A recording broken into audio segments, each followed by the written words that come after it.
பிரஜஸ்வில் பிரியமான இறை உறவுகளே, மீண்டும் ஒரு புதியதொரு நாளுக்குள் நாங்கள் காலடி பதித்து விட்டோம். தந்தை, மகன், தூய ஆவியினுடைய அருளும் ஆசீரும் உங்கள் ஒவ்வொருவரோடும் நிறைவாக இருப்பதாக. இன்றைய நாளிலே அன்னையாம் திருச்சபையானவள் புனித ஹென்றி மோர்ஸனுடைய நினைவு தினத்தையும் 184 கிளரிஷிய மறைசாட்சிகளுடைய நினைவு தினத்தையும் இன்று நினைவு கூறுகின்றது. இறைவனுக்காக தங்களுடைய உயிரை அர்ப்பணம் செய்தவர்கள் மறைசாட்சிகளாக இன்று திகழ்கின்றார்கள். இந்த வகையிலே அன்று அவர்கள் சிந்திய இரத்தம்தான் இன்று திருச்சபையின் வித்தாக முளைத்து இன்று உலகளாவிய ரீதியிலே திருச்சபை பரந்து விரிந்து வளர்ந்திருக்கின்றது. 184 கிளரிஷிய மறைசாட்சிகள் இறைவனுக்காக, இறைவனுடைய அன்பிற்காக, இறைவன் மீது கொண்ட விசுவாசத்தில் தங்களுடைய உயிரை அர்ப்பணம் செய்திருக்கின்றார்கள். இறைவனுக்காக தங்களையே அர்ப்பணம் செய்து, தியாகம் செய்து, இரத்தம் சிந்தி இன்று கிளரிஷிய மறைசாட்சிகளாக இந்த உலகத்திலே திகழ்ந்து கொண்டிருக்கின்றார்கள்.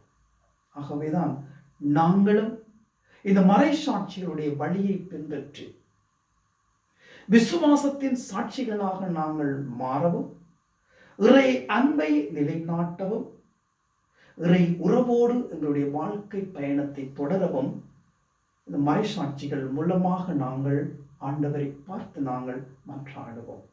இன்றைய நற்செய்தியிலே ஆண்டவராகிய கிறிஸ்து சொல்லுகின்றார், ஏன் அஞ்சுகிறீர்கள்?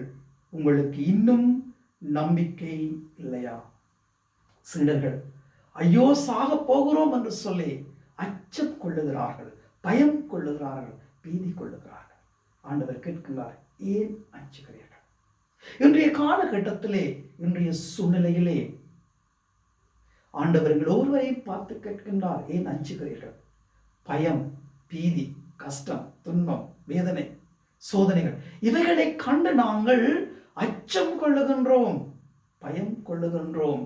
ஆண்டவர் எங்கே என்று கேட்கின்றோம், ஆண்டவர் எங்கே இருக்கின்றார் என்று கேட்கின்றோம், ஆண்டவர் மீது சந்தேகம் கொள்ளுகின்றோம். ஏன் எனக்கு இந்த துன்பம், ஏன் எனக்கு இந்த வேதனை, ஏன் எனக்கு இந்த சோதனை? ஆண்டவர் இருந்திருந்தால், ஆண்டவர் இருக்கிறார் என்றால் ஏன் எனக்கு இப்படி நடக்கிறது? ஐயங்கள், தப்பான அபிப்பிராயங்கள் இவைகளின் மத்தியிலே நாங்கள் வாழ்ந்து கொண்டிருக்கின்றோம். அந்த 184 மறைசாட்சிகளும் இறைவனை நம்பினார்கள், இறைவனுக்காக தங்களை அர்ப்பணம் செய்தார்கள். ஆகவே இன்று மறைசாட்சிகளாக திகழ்கின்றார்கள், ஆண்டவருக்கு சாட்சியம் பகர்ந்தார்கள்.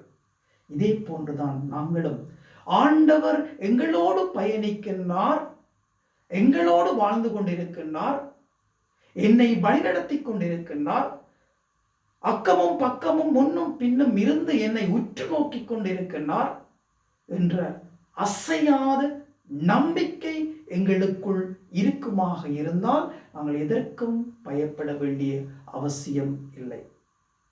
புயல் போல் கஷ்டங்கள் வந்தாலும், துன்பங்கள் வந்தாலும், வேதனைகள் வந்தாலும் ஆண்டவர் என்னோடு இருக்கிறார் என்ற அசையாத நம்பிக்கையோடு நாங்கள் வாழ்கின்ற பொழுது நாங்கள் கிறிஸ்துவோடு பயணிப்பவர்களாக வாழ்ந்து கொண்டிருக்கின்றோம். வாழ்க்கை என்னும் படகிலே பயணமாகும் பொழுதிலே கிறிஸ்துவோடு பயணமாகிக் கொண்டிருக்கின்றோம். ஆகவே நாங்கள் கிறிஸ்துவில் உண்மையான ஆழமான விசுவாசம் கொண்டு வாழ இன்றைய நாளுக்குள் காலடி பதிப்போம்.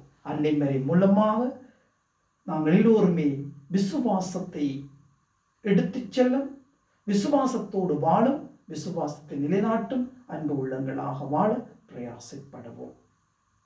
எல்லாம் வல்ல இறைவன் தந்தை, மகன், தூய ஆவி அனைவரையும் நிறைவாக ஆசீர்வதிப்பாராக.